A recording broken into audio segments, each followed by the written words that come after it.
Thank you all so much for being here. Good morning. My name is James Tallarico, and I have the honor of representing District 52 here in the Texas House. I am so proud to be standing here with some of my colleagues, as well as some of the most dedicated educators, students, and advocates in the state of Texas. We have come together to support this bipartisan legislative package, which we're calling the Whole Student Agenda. Our current education system is heavily weighted toward academics, but as all of us know, there is so much more to educating our kids than just reading, writing, and math. In this time of heightened concern about school safety, we have an obligation to do more to teach the whole student and the whole child. This bipartisan agenda will help keep our students safe, healthy, and ready to thrive inside and outside of the classroom. We have 24 bills, some of which are authored by me and some of which are authored by the amazing legislators standing next to me. These 24 bills will help promote safe and healthy schools by expanding mental health resources on our campuses, scaling suicide prevention programs, and investing in practical curriculum that will prepare our students for the real world, including financial literacy, sex ed, and civics. I'll let the other advocates and authors speak about the particular policy proposals in this agenda, but I want to first just take a few minutes to explain why I'm here this morning. As many of you know, when I graduated from the University of Texas, I moved all my stuff down to the west side of San Antonio, a beautiful and historic Mexican-American neighborhood and one of the poorest zip codes in our state. And there I taught sixth grade language arts at Rhodes Middle School, home of the Fightin' Wildcats. And I often tell folks that teaching middle school is the best preparation for serving in the Texas legislature.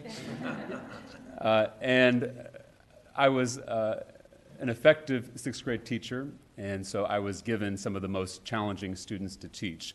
And so I wanted to share a story that I don't often share in public. I usually talk about my success stories in the classroom, students who came to me reading 2 to 3 grade levels behind and ended up going to UT Austin and Texas A&M.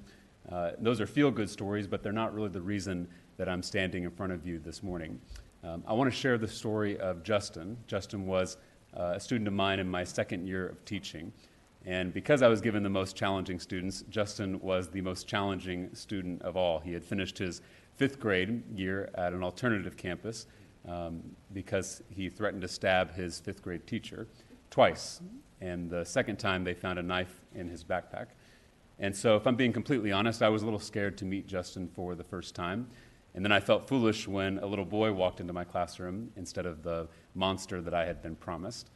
He was small for his age, but he made up for it with copious amounts of charm. Every single girl in school loved Justin. He had this way of squinting his eyes and leaning back in his chair like he didn't believe a word you were saying.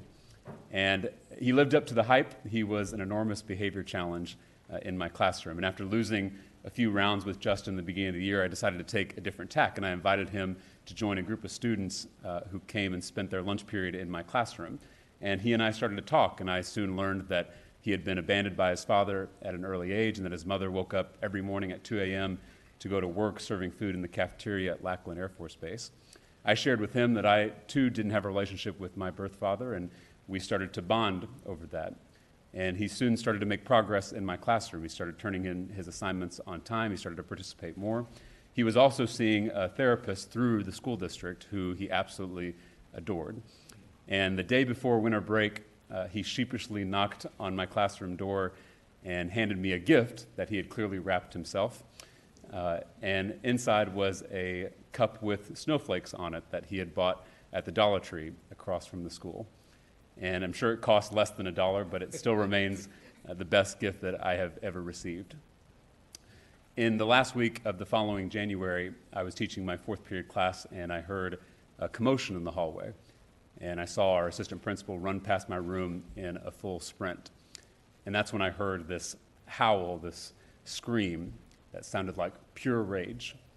And that's when I saw Justin being carried down the hallway by 2 of our coaches and our on-campus police officer, 3 grown men trying to restrain a 12-year-old boy.